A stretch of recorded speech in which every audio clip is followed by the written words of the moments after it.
Paula Llewellyn is back as Director of Public Prosecutions. This comes after the Court of Appeal upheld her extended tenure, overturning a Supreme Court decision. Here are the details. Back at her stomping ground at the Office of the Director of Public Prosecution.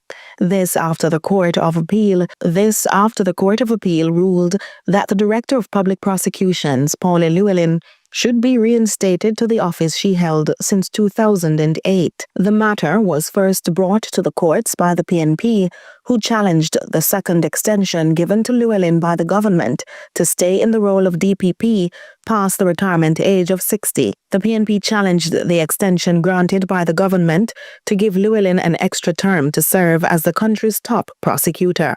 The PNP described the bill as ad hominem, meaning directed against a person rather than the position they are maintaining. Essentially, the PNP is alleging that the legislation was tabled with the intention of keeping Llewellyn in the office rather than a principled decision.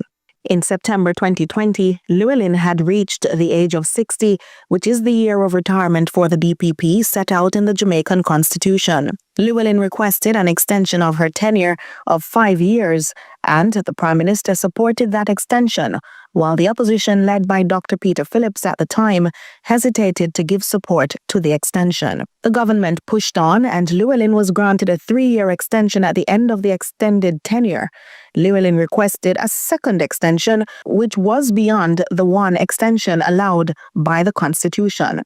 Subsequently, the government-led law to extend the retirement age of the DPP from 60 to 65 and allowing the sitting DPP to elect to choose to remain in the office after the age of 65. Llewellyn opted to act on this provision. The PNP was successful in the courts by an affirmation by the Supreme Court, which agreed that the DPP being able to opt to stay in office till 65 was against the spirit of the Constitution, which required extensions to be in consultation with the opposition leader. But the Court of Appeal Friday ruled in favor of the government and the DPP, saying that the constitutional amendment allowing the DPP to opt to remain until 65 as constitutional divergent from the ruling of the Supreme Court. So the country's first female Director of Public Prosecutions is back in the office. And for a legal perspective on today's ruling, we are joined by attorney at law Emil Leiber. Sir, welcome. Thank you. What is the key takeaway from the court's ruling, and what are the main legal arguments at the center of this case? So the key takeaway, I would say, is that this act that was passed by the government to amend the Constitution, which is the supreme law of our land, has been found to be valid in respect of the section that was challenged. Why go that length, though? Wouldn't it be easier to just replace the DPP? Legally, why was the government so committed to go this far? Well, I think you're going a little bit between policy and law there. I see. So the selection of a candidate for the DPP's role, that would be a matter for the Prime Minister in consultation with the Leader of Opposition. But the government was clearly of the view that they preferred to have the current office holder remain for the legally permissible period. Now, this development has caused a lot of back and forth between the government and the opposition. And the Director of Public Prosecution should be able to, operate without the insinuation of any political influence. I'm going to be very delicate in asking this question. Do you think that the DPP currently can operate as effectively as she ought to, following this brouhaha? I would say yes. I would say yes, because the good thing with the courts is that they have now settled the law, I think. Based on the ruling of the court, her current tenure, if my math is correct, would be until September of 2025.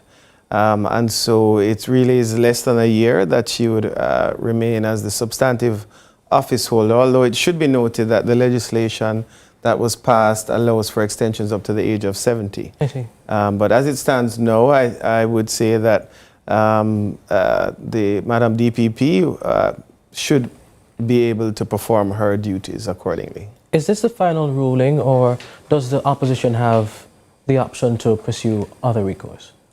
Well, in the ordinary course, there's the appeals to the Privy Council. Now, in respect of this particular legislation, I'm not clear that there would be a benefit to seeking leave to appeal to the Privy Council because, as I had indicated, the current tenure, as the law has been passed, would extend Madam DPP to September 2025. So in practical terms, by the time you get a Privy Council appeal on foot, as they say, and certainly determined, it would become perhaps a moot point. Fantastic. That was Attorney Emil Leiber. The Ministry of Justice welcomed the decision by the appeals court, underscoring that the courts upheld the legislation that allowed the DPP to stay in office until the age of 65. The Justice Ministry says the decision made way for Ms. Llewellyn to return to her post at the earliest possible time.